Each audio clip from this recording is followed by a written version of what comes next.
In this video you'll see I start making up a block for the elevator idle or reversing lever that bolts onto the rear spar carry through. I'm making it out of a block section rather than using the 1" by 1" by 8 6061 T6 channel and the 3/4 inch square wood block bolted in. I'm making it as a single assembly.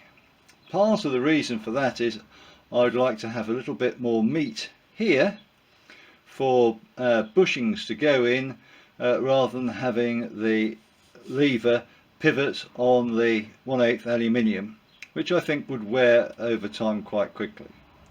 There is a little bit of discrepancy on the plan. It's got AN3 bolts going through all three positions on the levers, and yet on the drawing here, this section, it's got a 1/4 inch hole. So there's obviously some slight discrepancy there.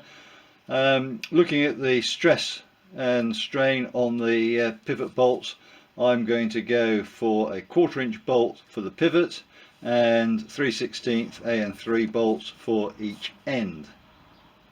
So let's see how I get on.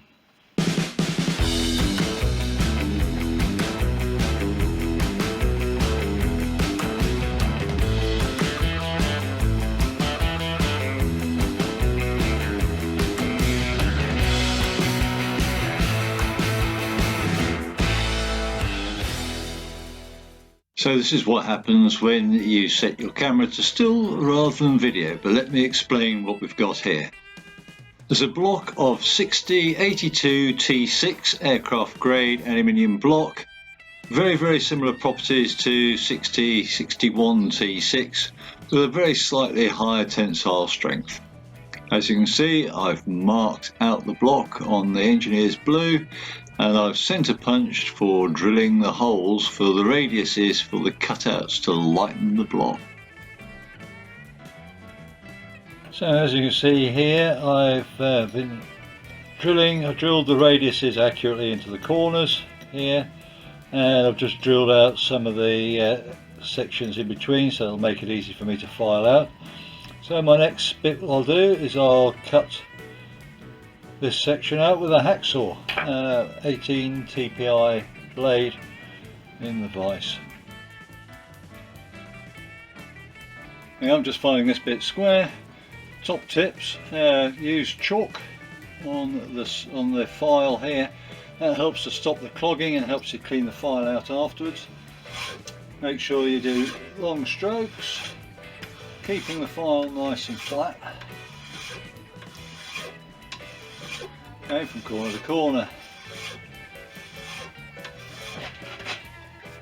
Check with pretty much on the line, and then just to make sure you don't get filings and bits and pieces in onto your soft jaws, brush it off, and then check, and we're pretty much on the line. So this is just ready now.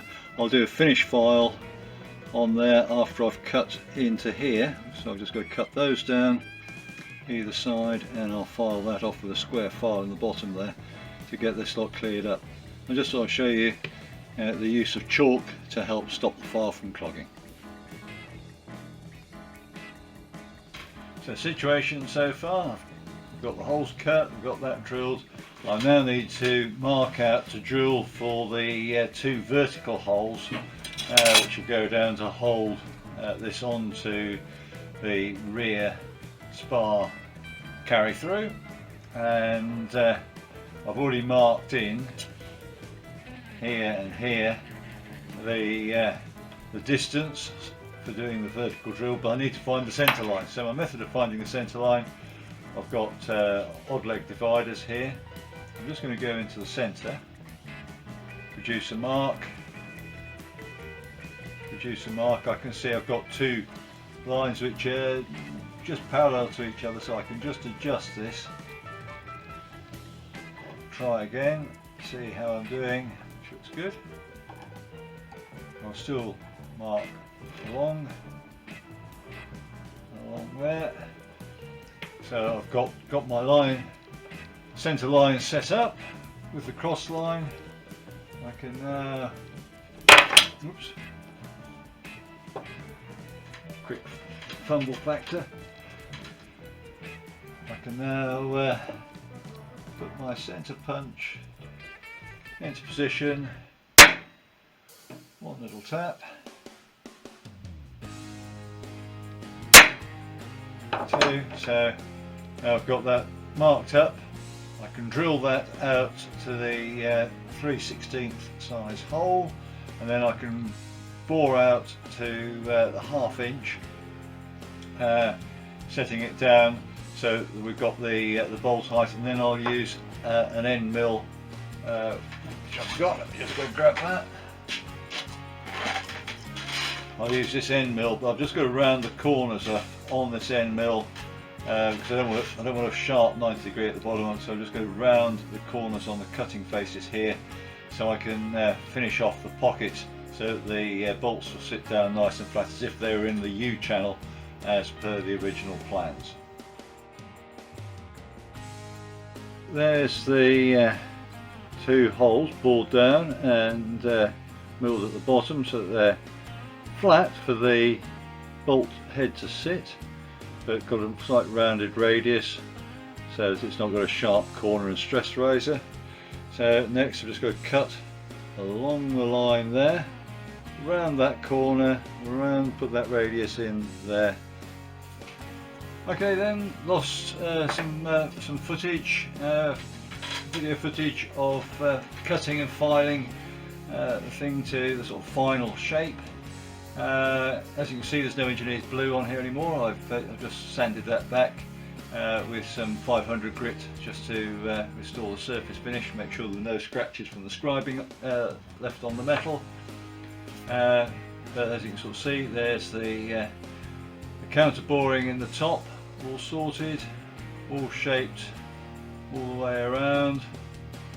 Got a little bit of finishing just to do in the slots there, but I'll do that after I've drilled through here the right side and reamed the right size for the bushes. So that'll probably be in the next video when I've machined up the bushes. I'll make them so they're an interference fit and bond those in. Thank you for watching. If you enjoyed the video, please hit the thumbs up. You can subscribe or even hit the little bell notification for future videos. Any comments would be appreciated, and I'll try to get back to you as soon as I can. Remember, go fly and feel the sky.